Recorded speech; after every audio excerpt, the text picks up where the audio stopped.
ngayong buntag. May babala si kaibigan ngayon. May nakita si kaibigan na haharapin ng taong bayan ang malaking problema dito sa kaguluhan. Pakinggan lang po inyo mga idol kung ano po ito kaibigan. Bakit po? Ano po bang nakikita po yun dito sa Pilipinas? Bakit nasabi po ninyo na magdadala ito ng kaguluhan kung ito po ang mangyayari?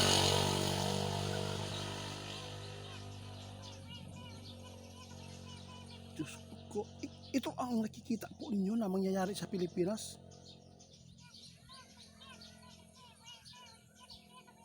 Naku mga idol, ito po yung natatakutan ng ating kaibigan. Kung ma-impeach daw si Sara Duterte dito, talagang malaking kaguluhan ang mangyayari.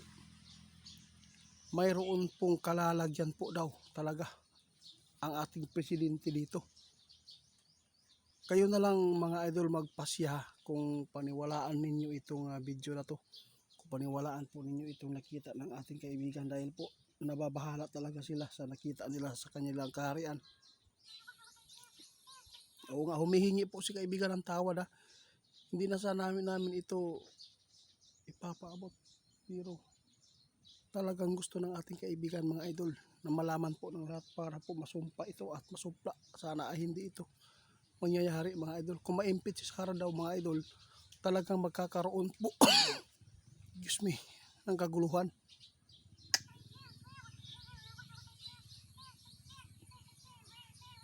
Kaya sa lahat po ng mga taong bayan na makapanood sa atin, maging mapagmasid na lang kung ano po ang mangyayari. Huwag po tayong sasabay sa nangyayari ngayon, dahil magbibigay ito ng kapahamakan sa bawat isa. Mga kapwa Pilipino mga idol, mag-aaway na, dahil po kapag nangyari itong nakikita ng ating kaibigan na kung ma-impeach talaga si Ma'am Sara Duterte, dito po nyo malalaman po na lalabas po talaga ang tunay na mga pagmalasakit sa mga Duterte mga idol. Magbibigay ito ng kapahamakan sa taong bayan. Mayroon nakita si kaibigan mga idol na dapat po natin na iwasan ito. Kung sakali man ma-impeach, tanggapin natin mga idol kung ano man po ang mangyayari. Kasi lilitaw po talaga ang katotohanan kung sino po talaga ang nagsasabi.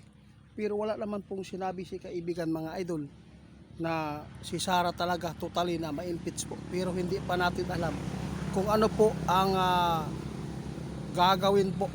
Kasi hindi po talaga administrasyon nila mga Duterte dili. Kalaban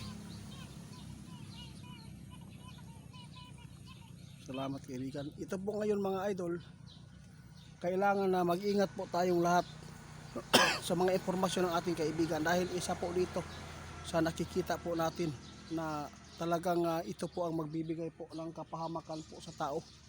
Kaya mangnalangin lang po lagi tayo mga idol kung ano po ang mangyayari sa mundo. Sa Pilipinas ito lang po. Kaya sa ngayon parang nababahala din po ako sa sinabi ng ating kaibigan. Kaya nagpapasalamat tayo mga idol, dahil isa ang ating kaibigan na bibigay po ng babala dahil para magawa natin ang tama. Huwag tayo magpadala sa jablo. Kasi tukso ito ng jablo sa Pilipinas ngayon. Ito po ang nakita ng ating kaibigan na kung sakali man daw na mangyari talaga ang panggigipit ng mga administrasyon na to, kung talagang ma-impeach si Sara Duterte, posibleng malaking kaguluhan ang mangyayari. Doon po nyo malalaman mga idol kung sino talaga ang mas marami ang naniniwala dito, kung sino talaga ang maraming kumakampi dito sa mga Duterte. Dito po nyo malalaman sa impeachment kung mayroon talaga mapapatunayan po ang nagdiin po sa mga Duterte, naglugmok Kaya ito lang po ang aming babala. Kung ano man po ngayon ang mapapanood natin ng mga issue sa social media, huwag po natin kunin, huwag po natin patulan. Dahil mga idol, talagang nakikita ng ating kaibigan na isa po dito ang jablo, nagpasimuno nito para ganito po ang mangyayari. Kasi noong sila Duterte at Lini, hindi naman po magulo. Pero bakit ngayon? Grabe. Salamat. Salamat talaga kaibigan. Guys, yun lang po ang aming babala ngayon. Ito lang po talaga nakita ng ating kaibigan. Hindi na sana namin ito ipapaabot. Ngunit nag-alala si kaibigan. Baka magulat po ang lahat at ito po ang mangyari. Natakot si kaibigan baka maagaw tayo ng Diablo. Kasi itong nangyayari ngayon hindi po para sa hindi po hindi ito kay Panginoon, hindi ito para sa kabutihan, kundi kapahamakan, kasamaan ito. Makikita po niyo kung mabuti po ito na ang ginawa nila ngayon. Sa totoo lang mga idol, hindi ito hahantong ang away-away. Kasi kay Diablo ito eh. Kaya si kaibigan laging nagpapaabot para yung mga tao na nagagalit po ngayon sa pamumuno, sa nangyayari, sa siraan, sa bawat isa. Kasi naggantihan eh. Isa po itong tukso talaga ng Diablo. Kasi hindi naman talaga ang Panginoon nagbibigay po ng ikakasama sa atin.